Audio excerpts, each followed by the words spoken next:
Students, तो अभी हम लोग एक लंबे अंतराल के बाद आप लोगों के बीच एक वीडियो क्लिप देने जा रहे हैं। इसको थोड़ा सा ध्यान से आप लोग देखिए। इस वीडियो में हम लोग प्रोसेस ऑफ चार्जिंग के बारे में पढ़ेंगे।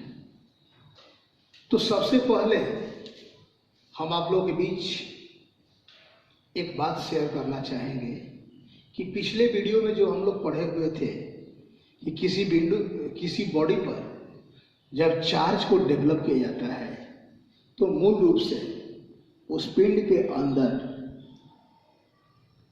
इलेक्ट्रॉन की कमी या बहुलता उत्पन्न की जाती है। इसलिए प्रश्न यहाँ यह बनता है कि किसी मटेरियल ऑब्जेक्ट को चार्ज्ड करने का फिजिकल मीनिंग क्या है। किसी मटेरियल ऑब्जेक्ट को चार्ज करने का फिजिकल मीनिंग का मतलब है कि उस बॉडी के अंदर इलेक्ट्रॉन की संख्या को सामान्य से कम या अधिक करना। इसलिए यहां हम टॉपिक लगाते हैं चार्जिंग क्या है। Charging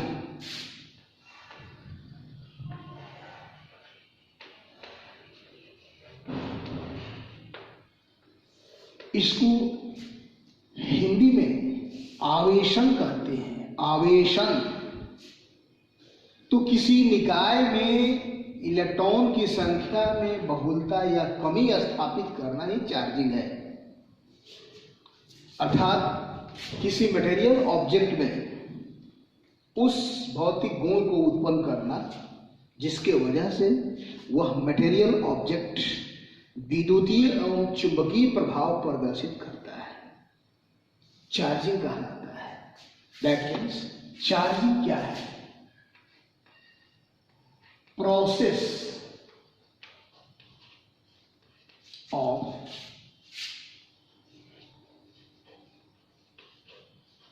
generation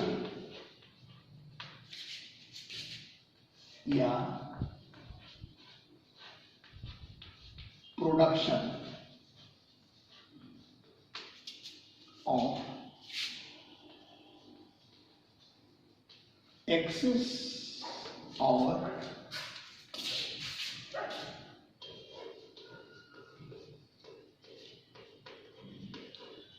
deficiency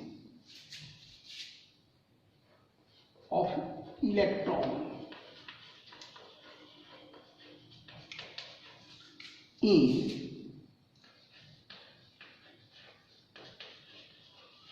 neutral object is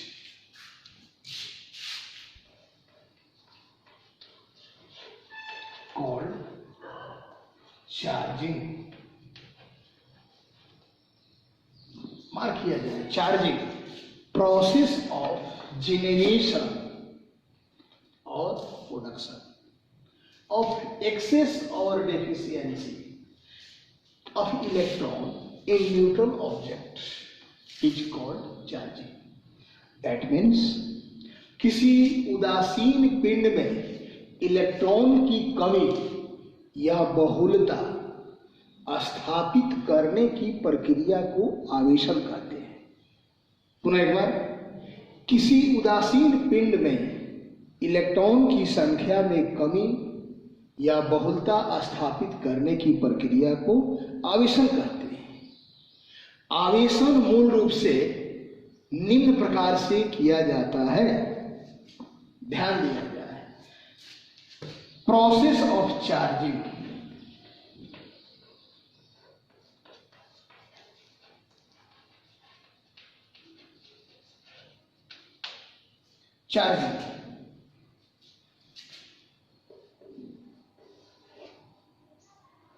number 1, charging by process of friction,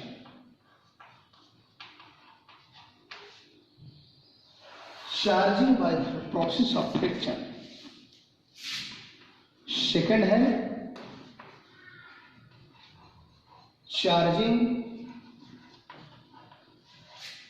bye process of conduction.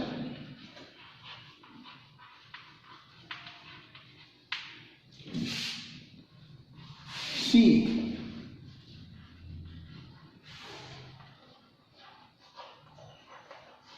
Charging by process of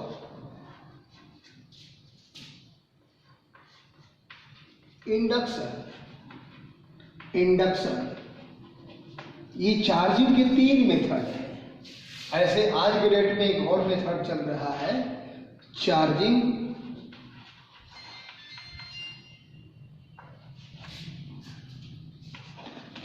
bye process of polarisation.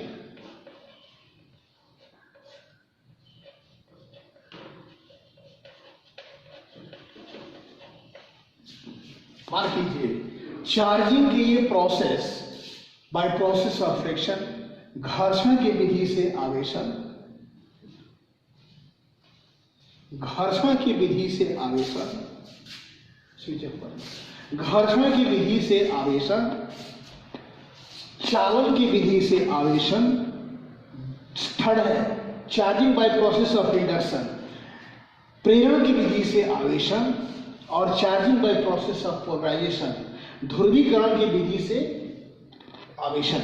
ये 4 विधि है आवेश उत्पन्न करने की, और इन विधियों को बारी बारी से हम लोग डिस्कशन मोड में लाएंगे। दैट मीन्स हर विधि पर हम लोग थोड़ा सा डिस्कशन करेंगे, और वो डिस्कशन जो होगा एक साइंटिफिक बेस होगा, जिस आधार पर हम प्रोसेस ऑफ चार्जिंग को क्लियरली समझ पाएंगे। चलिए इसको थोड़ा सा स्क्रीनशॉट ले लिया जाए, आगे देखते हैं।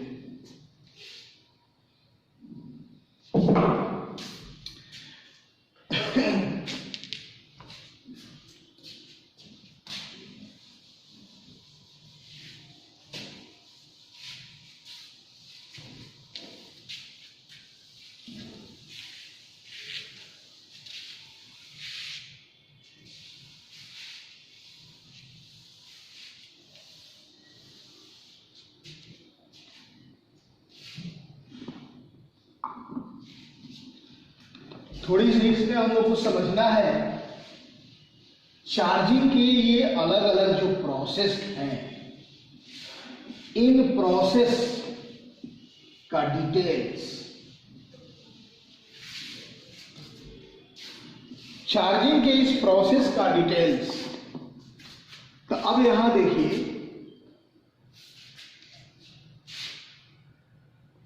ए नंबर है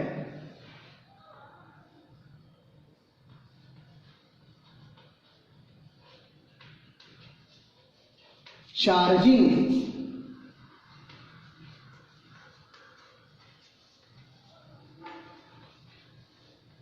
बाय प्रोसेस ऑफ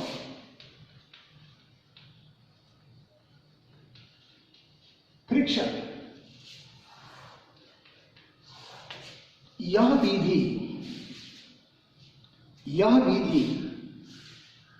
चार्जिंग का सबसे पुरानी विधि है, और इस विधि से आवेशन की प्रक्रिया प्रायः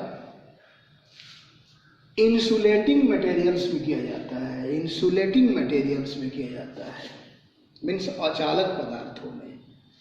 तो थोड़ी सी हम लोग इस विधि के बारे में सोचेंगे। थोड़ा सा हम आपको एक चर्चा करना चाहेंगे कि विद्युतीय चालकता के दृष्टिकोण से मटेरियल्स को 2 भाग में मुख्यतः बांटा गया है, और आगे चलकर इसका एक तीसरा भाग भी आता है जो अर्धचालक कहलाता है।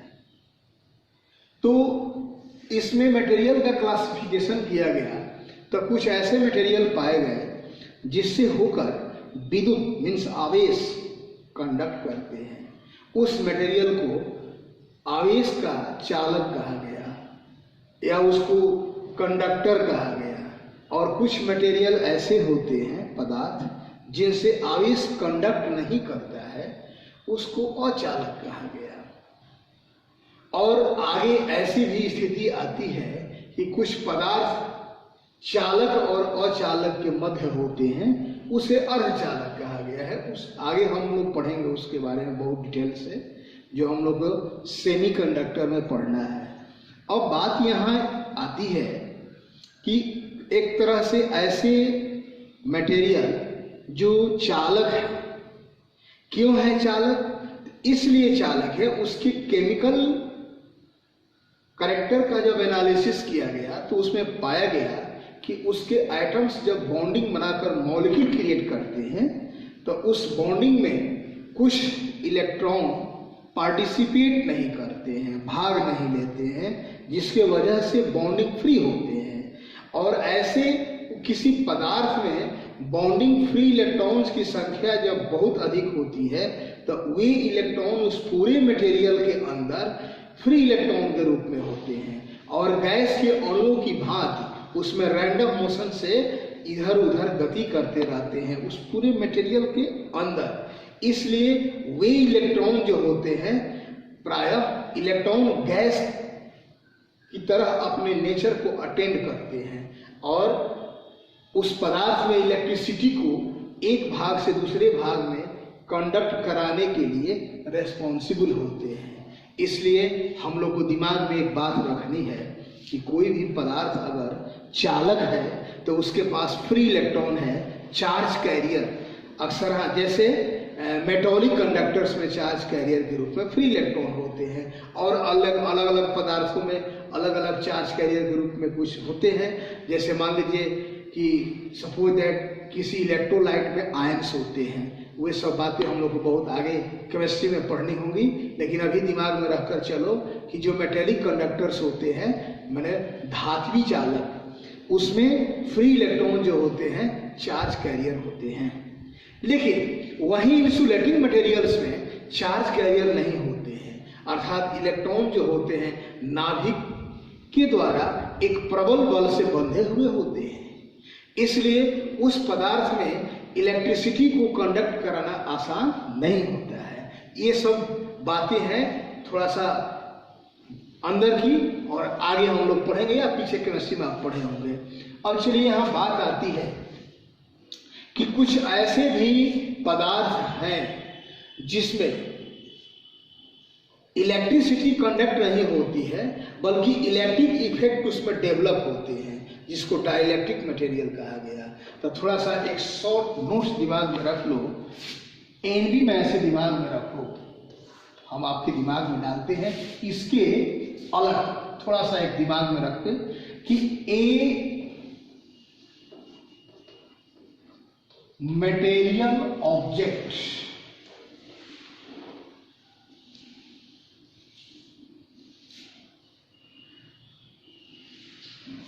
a material object,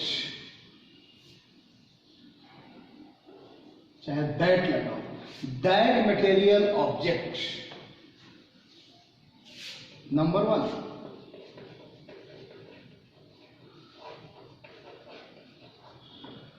through which electric charge conducts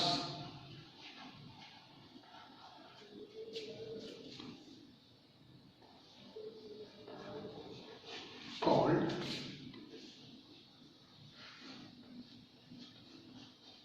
conductor. Number 2, through which electric charge does not conduct,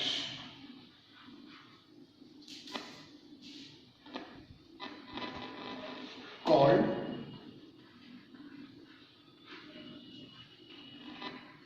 insulator. क्या किया? And third number, through which electric charge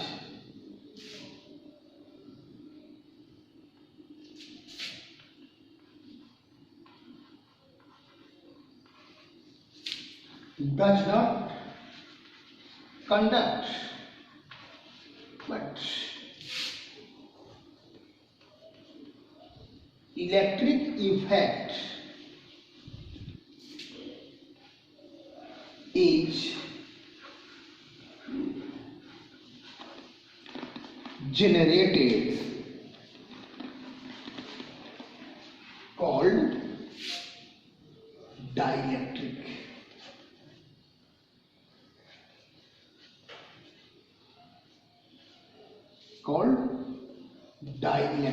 ये तीन बात ध्यान में रखा जाए कि दैट मटेरियल ऑब्जेक्ट, वह पदार्थ दैट मटेरियल ऑब्जेक्ट या वह द्रव्यात्मक पदार्थ थ्रू विच, जिससे होकर इलेक्ट्रिक चार्ज कंडक्ट्स, विद्युत आवेश प्रवाहित होता है, कंडक्टर, चालक कहलाता है। बहुत अच्छा। Number 2, through which electric charge does not conduct, called insulator. और चालक कहलाता है जिससे होकर विद्युत आवेश कंडक्ट नहीं करता है। तीसरा, through which electric charge does not conduct but electric effect is generated, called dielectric.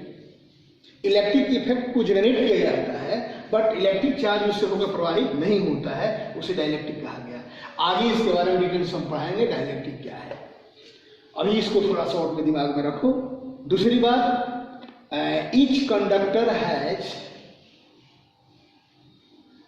Charge carrier, just like metallic conductor has charge carrier in form of free electrons।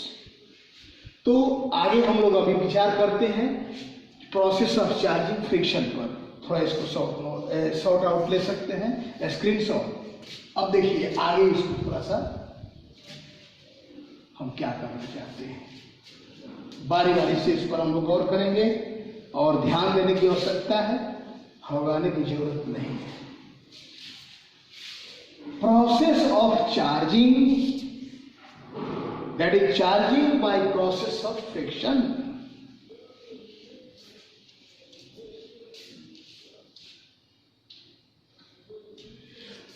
घर्षण द्वारा आवेशन, it is the process of charging in which excess or deficiency of electron is created due to rubbing the two material objects. It is the charging process in which, जिसमें access और deficiency, बहुलता या कमी of electrons is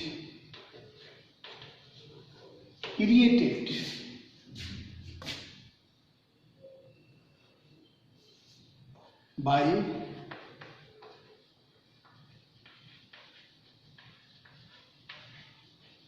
by phenomenon of rubbing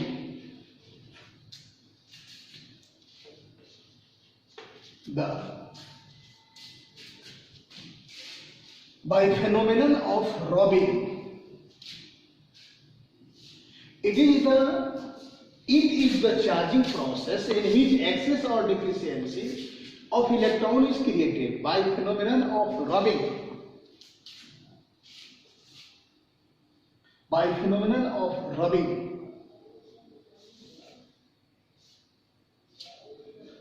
the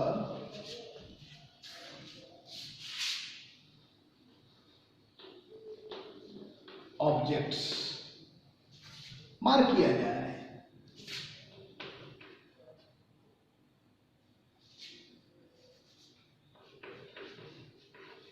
After the rubbing,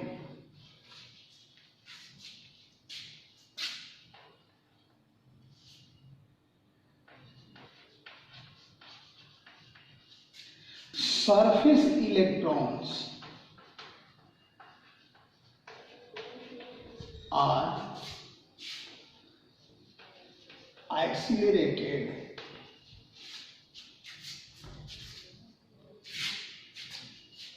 up to maximum kinetic energy. Therefore,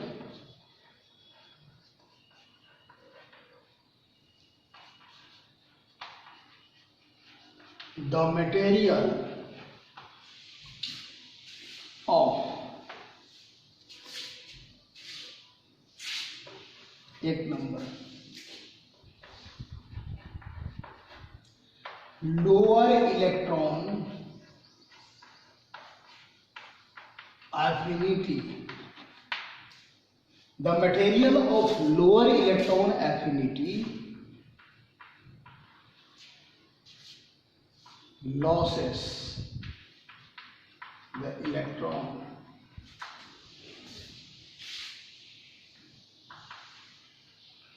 and becomes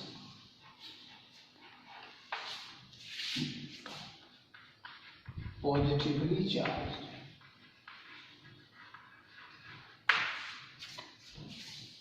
Number 2,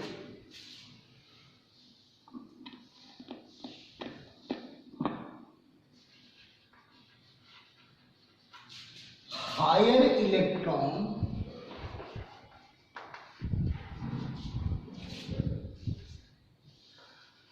affinity gets the electron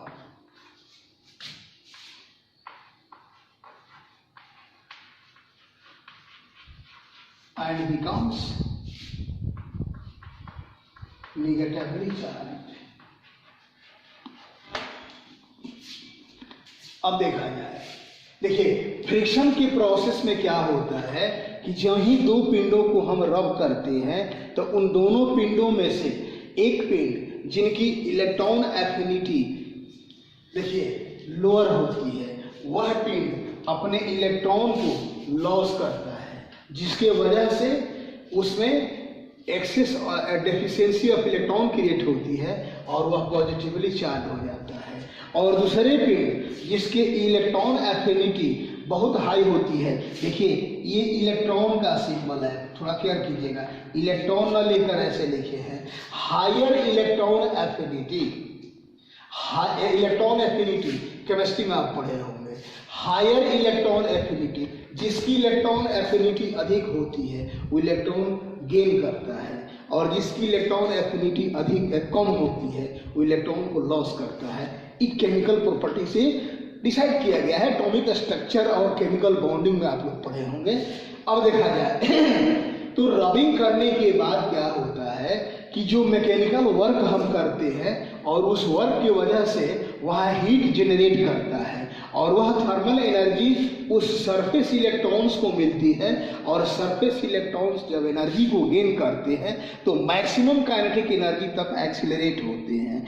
एक बात आपको दिमाग में रखनी होगी कि किसी चार्ज पार्टिकल या किसी भी बॉडी को एक्सीलरेट करने के लिए उस पर एनर्जी डोनेट करना पड़ता है। तो यहाँ एनर्जी जो डोनेट किया गया उस सरफेस इलेक्ट्रॉन को किस रूप में भाई, तो वहाँ पर हम रब करके मैकेनिकल वर्क करके एनर्जी उसको डोनेट किए और वे सरफेस इलेक्ट्रॉन एनर्जी को गेन किए और एनर्जी गेन करने के बाद अपने मैक्सिमम काइनेटिक एनर्जी तक एक्सीलरेट होते हैं, और उनमें से दोनों पृष्ठों में से ही हमको देखना है कि किस पृष्ठ का अर्थात किस ऑब्जेक्ट का इलेक्ट्रॉन एफिनिटी कम है और किसकी अधिक है। तो जिसकी इलेक्ट्रॉन एफिनिटी अधिक होगी वह इलेक्ट्रॉन को प्राप्त करेगा, ग्रहण करेगा, और जिसकी इलेक्ट्रॉन एफिनिटी कम होगी वह इलेक्ट्रॉन को क्या करेगा, डोनेट करेगा। फलतः एक पर पॉजिटिव चार्ज क्रिएट होता है और एक पर नेगेटिव चार्ज क्रिएट होता है। This is the process of charging by process of friction, means charging process by friction है, इस फ्रिक्शन में ही होता है। और इस प्रोसेस में देखा जाता है कि दोनों पिंड पर अनसिमिलर चार्ज और इक्वल चार्ज क्रिएट करते हैं। यहाँ एक लाइन आप डाल सकते हैं, in this process both bodies are equally and unsimilarly charged, consequently both charged body are attract to each other, अर्थात दोनों पिंड एक दूसरे को अट्रैक्ट करते हैं, अट्रैक्टेड टू ईच अदर। अब यहाँ सोचने की बात है कि ये charging by process of friction जो है यह रिपल्सन को क्रिएट करता है। ऐसे ऑब्जेक्टिव में प्राय पूछा जाता है कि electric attraction is produced by process of friction in the charging, यानी चार्जिंग में फ्रिक्शन से जब चार्जिंग किया जाता है तो वहां पिंडों के बीच में आकर्षण होता है। इसलिए एक लाइन यहां पर हम डाल सकते हैं कि लाइन क्या होगा भाई कि charging by process of friction, charging by process of friction generates attraction, charging by process of friction generates attraction। इस बात को क्लियर किया जाए for objective, charging by process of friction generates attraction। चलिए अब यहाँ पर आप इसको स्क्रीनशॉट ले सकते हैं। It is the charging process in which excess or deficiency of electrons is created by phenomenon of rubbing the objects, यानी पिंडों को रगड़ने की प्रक्रिया द्वारा इस प्रक्रिया में हम इलेक्ट्रॉन की बहुलता या कमी को क्रिएट कर सकते हैं। और इस आफ्टर द रबिंग, रगड़ने के पश्चात सरफेस इलेक्ट्रॉन्स आर एक्सीलरेटेड, त्वरित होते हैं up to maximum kinetic energy, महत्तम गतिज ऊर्जा तक। Therefore the material of lower electron affinity loses the electron and becomes positively charged, and higher electron affinity gets the electron and becomes negatively charged. This is the process of charging by process of friction। इसके बाद थोड़ा सा इसमें हम लोग को care करने की जरूरत है कि process of charging by friction में क्या होता है कि दोनों पिंडों पर equal and opposite charge create होता है। इसलिए ये दोनों पिंड एक दूसरे को अट्रैक्ट करते हैं, आकर्षित करते हैं,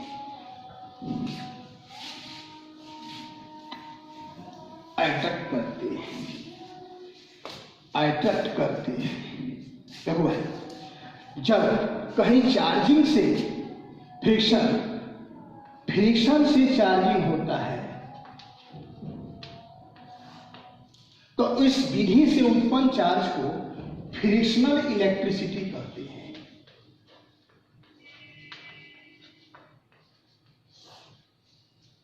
और ये ट्रांसफर ऑफ इलेक्ट्रॉन की वजह से होता है। और एक बहुत अच्छी बात है कि इलेक्ट्रॉन जब ही ट्रांसफर करता है तो इंटीग्रल नंबर में होता है। तो प्रिंसिपल ऑफ क्वांटाइजेशन और चार्ज का कॉन्सेप्ट कहता है कि कितना चार्ज आपने पिंड पर डेवलप किया, यह तो इतना होगा।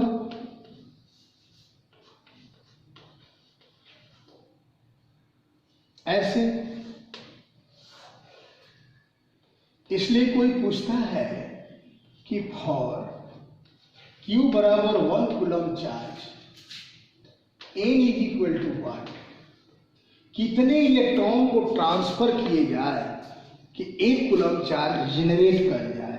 तो इसका फॉर्मूला है N is equal to Q upon E। बहुत अच्छी बात। तो Q यहाँ है 1 कूलम, E का वैल्यू होता है 1.6 10 to the power minus 19 coulomb. After solving we get 6.25 into 10 to the power 18। इसको याद रखें। इस पर तरह तरह से क्वेश्चन आपसे पूछे जा सकते हैं। जैसे मान लीजिए कोई कहता है इफ Q बराबर 2 कूलम, इसलिए N बराबर हुआ, कुछ नहीं करना है। N बराबर 2 कूलम अपॉन स्मॉल ई, अर्थात 1 कूलम बटा स्मॉल ई इंटू 2। इसका वैल्यू आपको मालूम है इतना होता है 6.25 10 to the power 18। बस आंसर आपका आ जाएगा। अब इसलिए अगर कोई आपसे पूछता है कि Q बराबर अगर 5 कूलम हो तो N क्या होगा, चुपचाप आप 5 इंटू यहाँ ऐसे कर लो।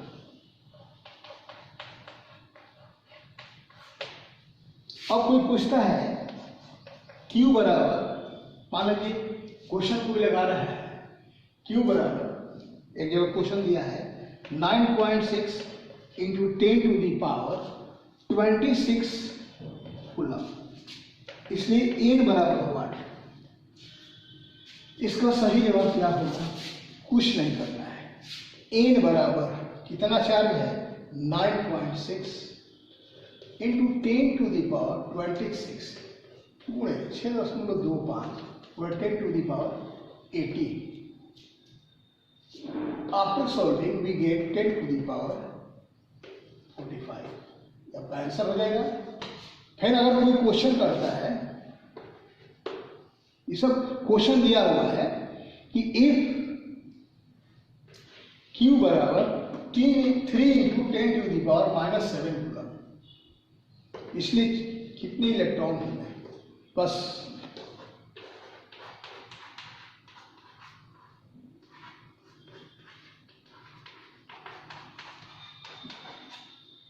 After solving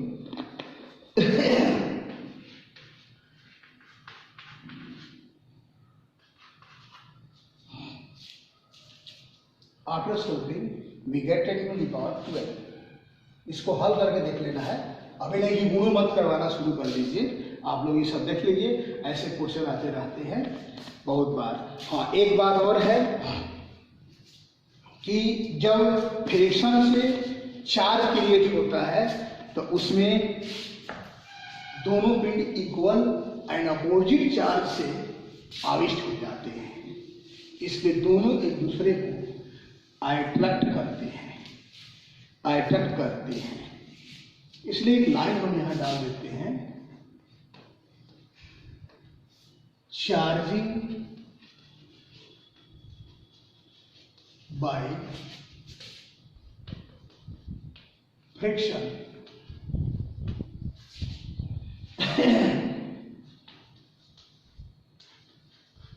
precedes attraction।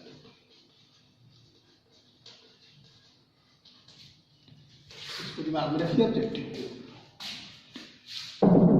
Next,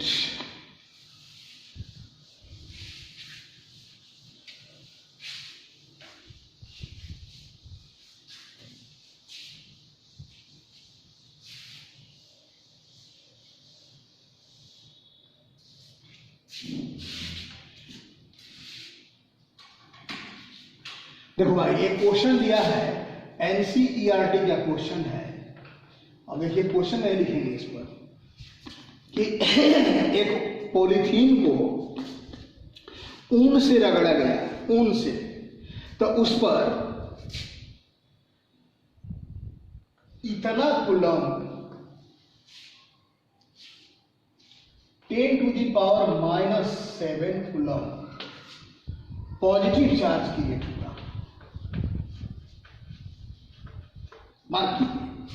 एक पॉलीथीन को जब ऊन से रगड़ा गया तो उस पर इतना कूलम पॉजिटिव चार्ज क्रिएट हुआ। तो क्वेश्चन है कि कितने इलेक्ट्रॉन को ट्रांसफर किया गया वहां से और उसके मास में कितना की कमी की गई। ये क्वेश्चन है। देखो भाई, उस पिंड से, मान लीजिए वो पिंड ये है, इसमें से कितने इलेक्ट्रॉन ट्रांसफर किए गए कि इतना कूलम्ब चार्ज जनरेट कर दिया। तो इसका सबसे बढ़िया उपाय है कि n बराबर क्यूब अपॉन ई। इसके लिए हम आपको बताए हैं कितना चार्ज है, तो क्यूब 1/e का वैल्यू 6.25, वो है 10 की पावर 18। तो यहाँ क्यूब की जगह पर इसको रख दो। n बराबर निकालने का सबसे आसान तरीका 3 × 10 के पावर -7 अगुणे 6.25 × 10 की पावर 18। अब देख लो,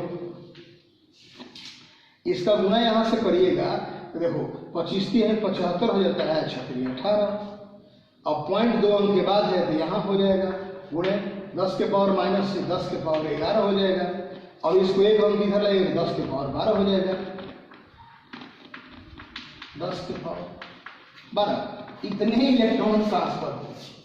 अब प्रश्न है कि इसका इलेक्ट्रॉन यहाँ से चला गया है ना भाई, चूंकि पॉजिटिव चार्ज क्रिएट हुआ है, तो जब इलेक्ट्रॉन यहाँ से चला गया है तो इतने इलेक्ट्रॉन गए हैं। तो एक इलेक्ट्रॉन का मास कितना होता है? 9.1 गुणे 10 के पावर -31 kg। इसलिए इतने इलेक्ट्रॉन का मास कितना होगा निकाल दो। इसलिए यहाँ लिख सकते हैं चेंज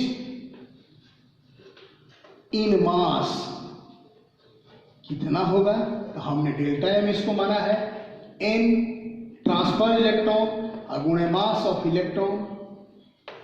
तो n कितना है भाई? तो 1.875 10⁻² गुणे ये होता है 9.1 × 10⁻−31 kg। इसको आप लोग सॉल्व कर लीजिए। अब आगे हम देखते हैं प्रोसेस ऑफ चार्जिंग का दूसरा process, charging by process of conduction. इसको थोड़ा सा आप बता सकते हैं, गुणा कर लीजिएगा।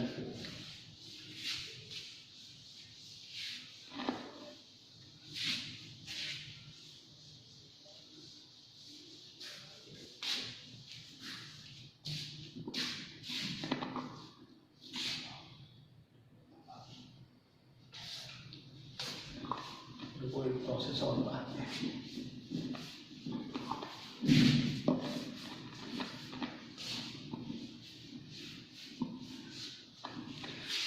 Charging by process of conduction, बहुत अच्छी बात।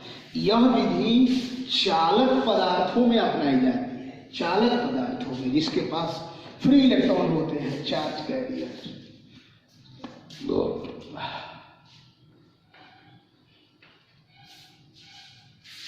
चार्जिंग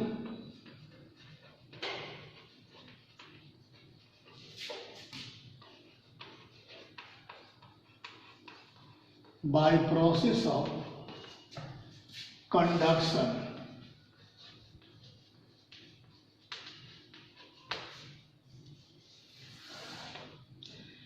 देखिए भाई, इस विधि में हमें ध्यान देने की जरूरत है कि जब दो कंडक्टिंग मटेरियल लेते हैं अर्थात कंडक्टर लेते हैं, उसमें से एक आविष्ट होता है और दूसरा अनाविष्ट होता है। तो जब किसी आविष्ट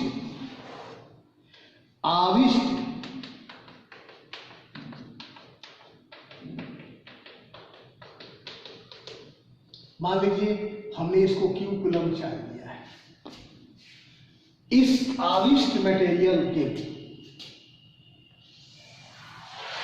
साथ अनाविष्ट मटेरियल को लेकर रख दिए, और रखने के बाद जब ही इसको जोड़ते हैं किसी वायर से, किसी तार से जब ही जोड़ते हैं, देखो तार जोड़ेंगे तो उसमें रेजिस्टेंस होता है। तो एक बात हम लोग को समझनी है कि जिस पिंड पर चार्ज होता है उसका इलेक्ट्रिक पोटेंशियल ज्यादा होता है। जितना ही चार्ज अधिक होगा उसका इलेक्ट्रिक पोटेंशियल उतना ही अधिक होगा, और जिस पिंड पर चार्ज नहीं होता है उसका पोटेंशियल नहीं होता है।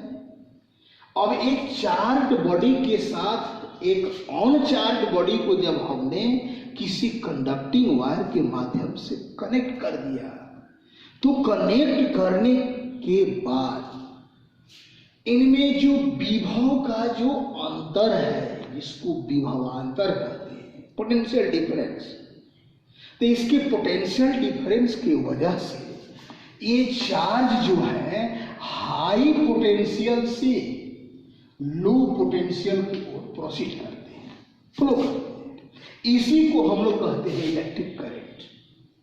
अब इसका प्रभाव होता है, that means due to potential difference between the two objects, that is two conductors, electric charge starts flow,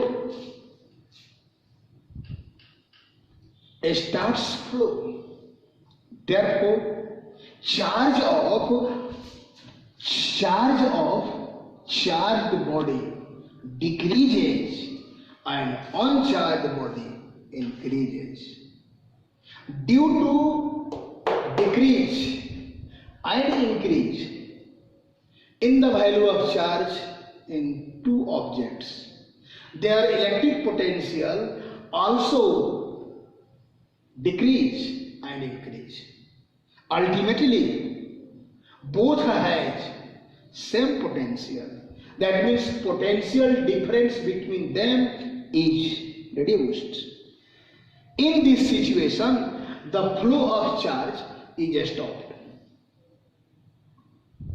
and total charge is redistributed between the two objects. This phenomenon is called conduction by process, charging by process of conduction. पुनः ऐसे सुनो कि जब दो आविष्ट, एक आविष्ट और एक अनाविष्ट पिंड को एक साथ जोड़ते हैं, तो जिस पिंड पर चार्ज होता है, उस चार्ज होने की वजह से उस पिंड का इलेक्ट्रिक पोटेंशियल अधिक होता है, और जिस पर चार्ज नहीं होता है उस पर पोटेंशियल नहीं होता है। अर्थात एक हाई पोटेंशियल का पिंड हुआ, एक लो पोटेंशियल का हुआ, तो हाई पोटेंशियल से लो पोटेंशियल के बीच जब तार को जोड़ते हैं, तो ये कनेक्टिंग वायर के माध्यम से ये चार्ज विभवांतर के प्रभाव में फ्लो करने लगते हैं, और जब फ्लो करते हैं तो यहाँ चार्ज का मान कम होने लगता है और यहाँ चार्ज का मान बढ़ने लगता है। फलतः यहाँ चार्ज बढ़ता है तो इसका विभव भी बढ़ने लगता है और इसका विभव घटने लगता है। अंततः एक ऐसी स्थिति आती है कि दोनों का विभव समान हो जाता है। विभव, जैसे आप लोग फ्लूइड मैकेनिक्स में पढ़े हैं कि जब दाब का अंतर होता है तो वाटर फ्लो करता है, विंड फ्लो करता है, मीन्स गैस और लिक्विड का फ्लो होता है ड्यू टू प्रेशर डिफरेंस। इसी तरह से हीट का फ्लो होता है due to temperature difference, high temperature से लो टेम्परेचर की ओर, तो वहाँ हीट फ्लो करता है, तो उस फ्लो को कहा गया थर्मल करंट। वाटर के फ्लो को कहा गया वाटर करंट। इसी तरह से इलेक्ट्रिसिटी में मोस्ट इंपॉर्टेंट एक बात है जो आप पिछले क्लास में पढ़े होंगे ओम्स के लॉ में, कि due to potential difference electric current is flowing between the two terminals of a wire. तो यहाँ इलेक्ट्रिक करंट फ्लो कहाँ करती है? पोटेंशियल डिफरेंस की वजह से फ्लो करती है, किसी तार से होकर। उसी तरह से दो पिंडों के बीच ये चार्ज का जो फ्लो होगा, इस फ्लो का ही नाम है विद्युत धारा, जो अगला चैप्टर हम लोग का बनेगा। अभी दिमाग में हम लोग रखें कि due to potential difference means विभव में अंतर के कारण उच्च विभव से लो विभव की ओर आवेश प्रवाहित होता है, और इस आवेश प्रवाह की वजह से एक ऐसी स्थिति आती है कि दोनों पिंडों का विभव एक समान हो जाता है और आवेश का प्रवाह समाप्त हो जाता है। उस स्थिति में इस पिंड का जो कुल चार्ज है इस दोनों पिंड पर डिस्ट्रीब्यूटेड हो जाता है। इस क्रिया को charging by process of conduction कहते हैं। बहुत अच्छी बात। तो यहाँ लिख सकते हैं charging by process of conduction. In this process total charge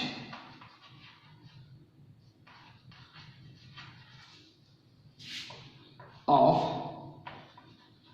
charged body is redistributed between the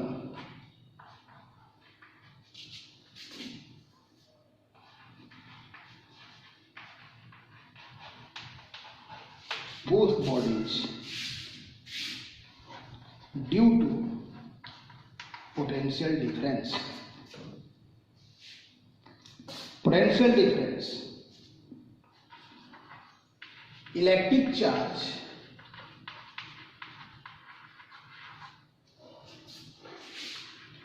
conducts by transfer of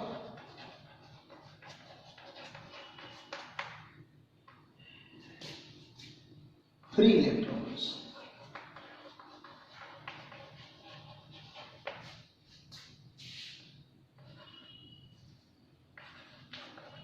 between them.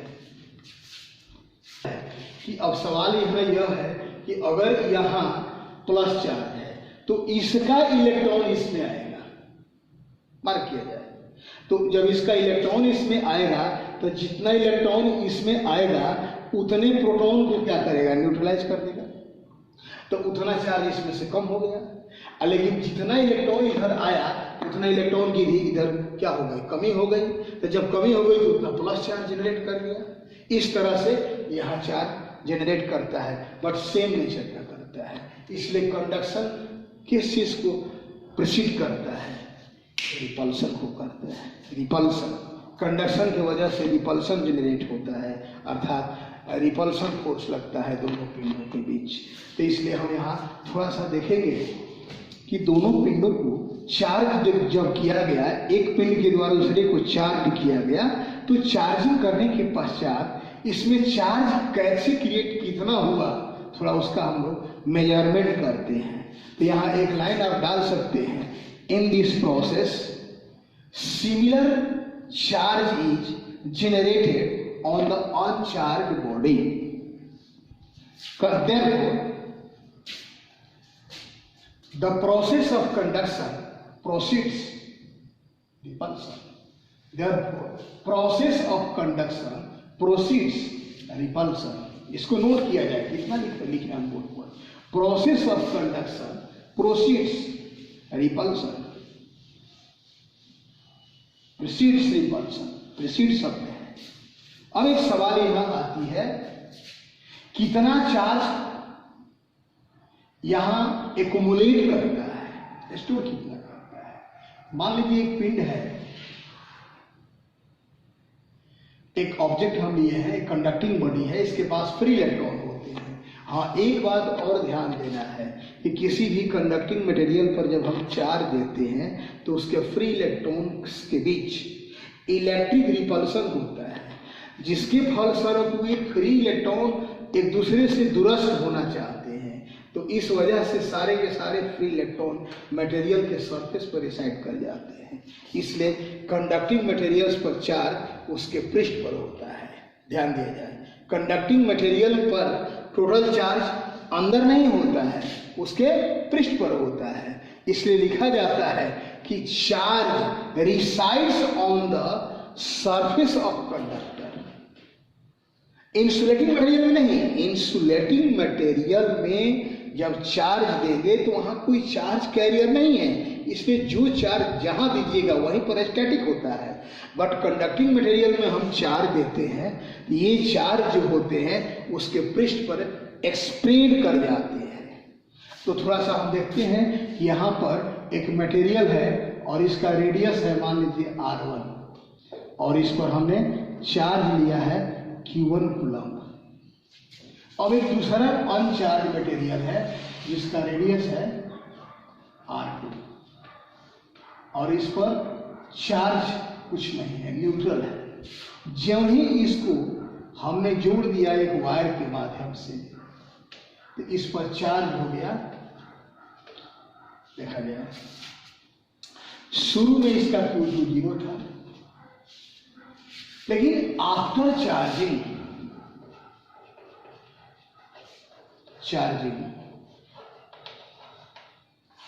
इस पर चार्ज Q1 डैश कूलम और इस पर चार्ज हो गया Q2 डैश कूलम। इसका मास था m1, इसका मास था m2। मार्क कीजिए।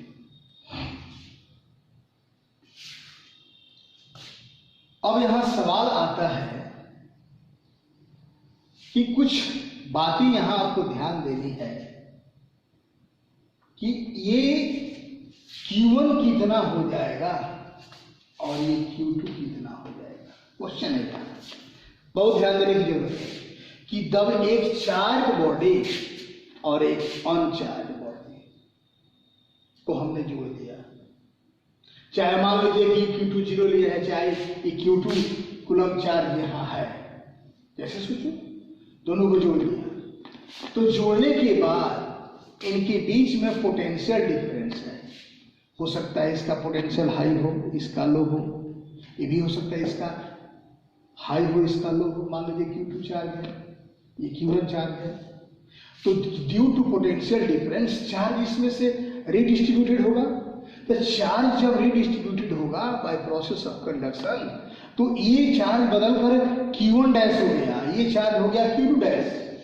तो Q1 डैश और Q2 डैश का वैल्यू क्या होगा? तो एक बात आपसे हम कहना चाहते हैं कि किसी भी पिंड पर जो चार्ज होता है उसके सरफेस पर रिसाइड करता है, और सरफेस का जो वैल्यूएशन होता है उसके साइज पर डिपेंड करता है। तो इस बात को आप बहुत ध्यानपूर्वक सोचिए कि चार्ज का मान कितना यहाँ बन रहा है। तो ये चार्ज कब तक फ्लो करेगा? तो जब तक दोनों के बीच में पोटेंशियल डिफरेंस 0 नहीं हो जाता है।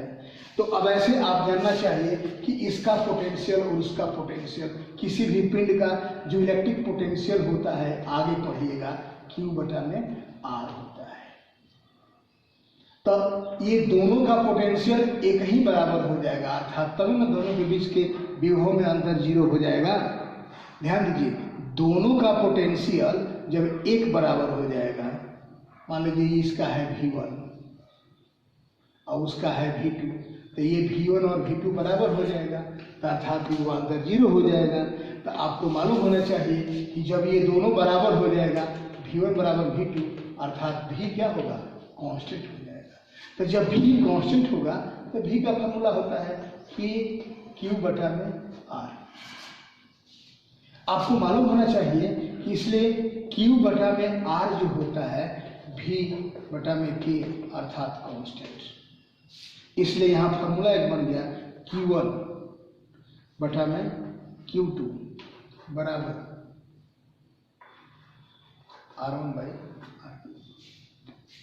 एक फॉर्मूला यहाँ बन जाता है Q1 बटा में Q2 बराबर R1 बाई R2, अर्थात कुल मिलाकर के Q directly proportional R, size पर डिपेंड करता है। जिसका साइज अधिक होगा उस पर चार्ज अधिक होगा। यहाँ से एक फॉर्मूला क्वेश्चन भी जनरेट करता है, पहले दिमाग में आप रख लो कि दोनों के बीच में चार्ज का प्रवाह कब बंद होता है। तो दोनों का विभव जब एक बराबर हो जाता है, तो दोनों का विभव जब ही एक बराबर हो जाएगा तो दोनों में विभव कांस्टेंट हो जाएगा। जब विभव को हमने देखो यहाँ V को कांस्टेंट कर दिया, जब ही V को कांस्टेंट करेंगे तो यहाँ Q और R का रिलेशन देख लो, V बटा में K, V बटा K हो जाएगा कांस्टेंट। जब कांस्टेंट हो गया तो इसलिए Q बटा R कांस्टेंट हो गया। ऐसे देखो Q बटा R क्या हो जाएगा? कांस्टेंट। इसलिए Q समानुपाती R, अर्थात किसी भी पिंड पर चार्ज कितना होगा? जितना उसका साइज होगा, that is charge directly proportional size of object. ये बनता है ऐसे मामला। एक ये पहली बात। दूसरा एक क्वेश्चन इस पर डालते हैं, यहां से देखते हैं। एक पिंड है,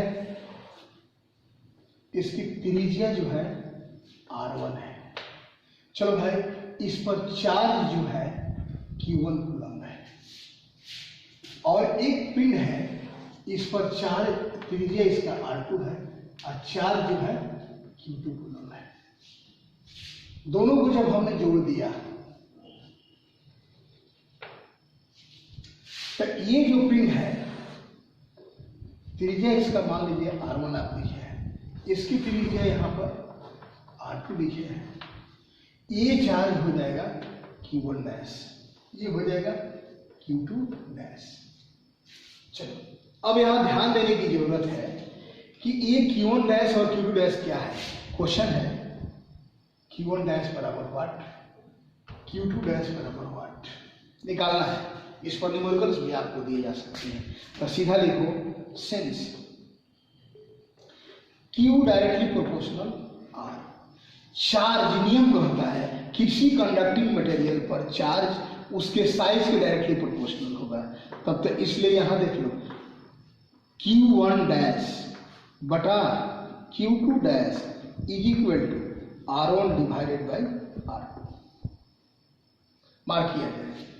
अब यहाँ समझने की जरूरत है, चूंकि आपको मालूम होना चाहिए कि हमें Q2 डैश या Q1 डैश कोई भी निकालना हो आराम से निकाल सकते। हमें Q2 डैश निकालना है, दोनों तरफ 1 ऐड कर दो, Q1 dash Q2 dash plus 1 R1 by R2 plus 1।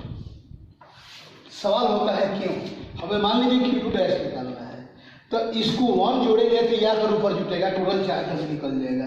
तो यहाँ ऊपर हो जाता है Q1 dash plus Q2 dash divided by Q2 dash is equal to R1 plus R2 divided by R2।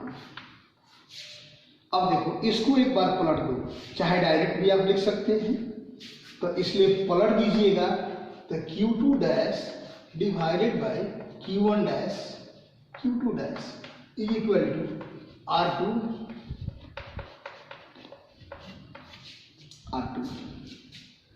इसलिए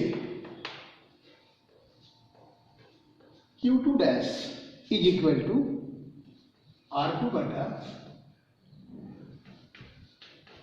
R1 plus R2 into Q1 dash plus Q2 dash. ध्यान दो, पहले चार्ज एक पर था Q1 कूलम, दूसरे पर था Q2 कूलम। जब चार्ज को जोड़ दिए तार दोनों पिंडों को, तो जोड़ने के बाद इनके बीच विभवांतर की वजह से चार्ज का प्रवाह हुआ, हाई वोल्ट से लो वोल्ट की। एक ऐसी स्थिति आई कि दोनों का विभव एक बराबर हो गया, चार्ज का प्रवाह बंद हो गया।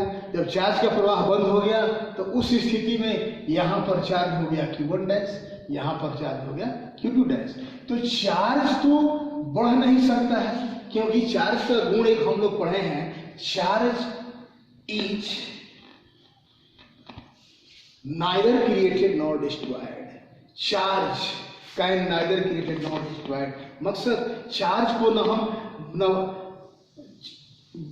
डिस्ट्रॉय कर सकते हैं, न क्रिएट कर सकते हैं। It is conserve for an isolated system. यहाँ देखा जाए इसका मान जो होता है कांस्टेंट होता है, चार्ज का ट्रांसफर हुआ है, यहाँ जनरेशन नहीं हुआ है, तो इसका भी कुल चार्ज उतना ही होगा दोनों का जितना ये चार्ज होगा। तो यहाँ लिख सकते हैं from principle of conservation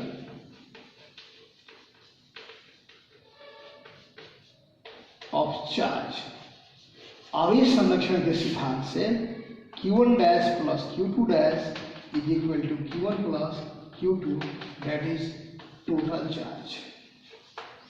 mark कीजिए, इसलिए यहाँ इस इक्वेशन में हम लिख सकते हैं Q1 डैश की जगह पर Q टोटल, अर्थात Q2 dash is equal to R2 divided by R1 plus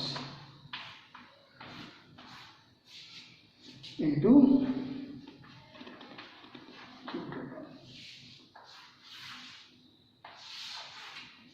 इसी तरह से अगर आपको निकालना है मान लीजिए Q1 डैश सीधा यहाँ हो जाएगा R1 by R1 plus R2 या Q। ध्यान देने की जरूरत है, इस पर कितना चार्ज होगा, इस पर कितना चार्ज होगा, ये फॉर्मूला, ये दोनों बहुत इंपॉर्टेंट है। अब मान लीजिए अगर आपको कोई सवाल इसमें डालता है तो सवाल डालने में कोई दिक्कत नहीं है। मान लीजिए कोई कहता है कि 10 कूलम है, ये 20 कूलम है, तो टोटल जोड़ेंगे तो कितना आ जाएगा, 30 कूलम। R1 R2 का मान दिया हुआ रहेगा, उसमें रख दो, रिजल्ट मिल जाएगा। कोई कहता है ये 15 कूलम है, ये -10 कूलम है। अब बताओ, तो चार्ज को जोड़ना है तो कौन विधि लगाएंगे, बीजगणितीय योग का नियम, उस आधार पर जोड़ दो, Q टोटल निकाल लो, R1 R2 का मान रख दो। इस तरह से चाहे जो स्थिति हो हम चार्ज निकाल लेंगे। अब देखो एक और बात है, मान लीजिए दोनों का साइज बराबर है, विशेष कंडीशन, इन स्पेशल केस आप कर सकते हैं इन भी लगा कर स्पेशल में कि E R1 is equal to R2 that is R, दोनों बिंदु का साइज बराबर हो तो बहुत बढ़िया बात। Q2 डैश कितना होगा, तो R बटा में R plus R Q total. Q1 dash कितना होगा, R by R Q total. इसको हल करिएगा तो कितना आएगा, R 2R कट जाएगा, यानी Q1 डैश बराबर Q2 डैश, दोनों बराबर हो जाएगा, ये भी हो जाएगा Q टोटल बटा में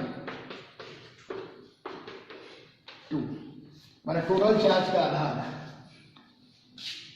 इस तरह से कुल मिलाकर मेरे कहने का मतलब कि इस फॉर्मूला से बहुत ज़्यादा हम लोग को बेनिफिट मिलेगा आगे न्यूमेरिकल्स बनाने में। कभी का क्वेश्चन कहता है कि दो हम गेंद लिए हैं, एक पर चार्ज है 8 माइक्रोकूलम, एक पर चार्ज है 4 माइक्रोकूलम, दोनों को सटा कर फिर हटा दिए, सटा के हटा लिए, सटाए अर्थात रिडिस्ट्रीब्यूट कर दिए चार्ज को कंडक्शन के द्वारा, और दोनों पर अब चार्ज का जब रिडिस्ट्रीब्यूशन होगा तो वहाँ ध्यान देना होगा कि अब हटाने के बाद कितना कितना किस पर चार्ज हुआ। तो इस बात को सॉल्व करने के लिए इस फार्मूला को यूज कर दो। अगर उनका रेडियस अलग अलग दिया है तो अलग अलग रख दो, अगर रेडियस बराबर करके दिया है तो उसको रख दो, अगर रेडियस में कोई रिलेशन दिया है उसको रख दो।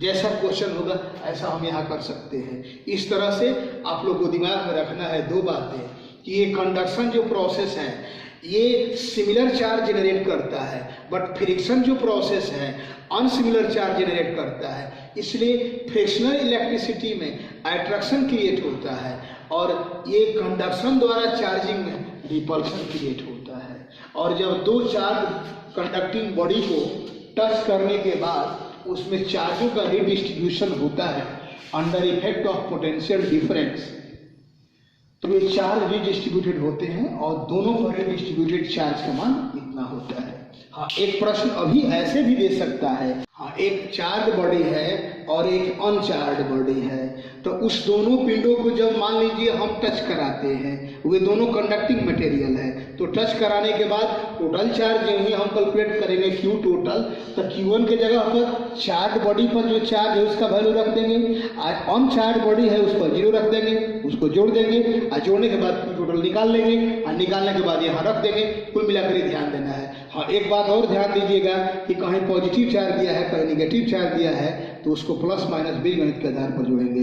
इस तरह से हम लोग Q टोटल निकाल लेंगे और दोनों के साइज के अनुसार R1 R2 के अनुसार दोनों पर चार्ज इवैल्यूएट कर लेंगे।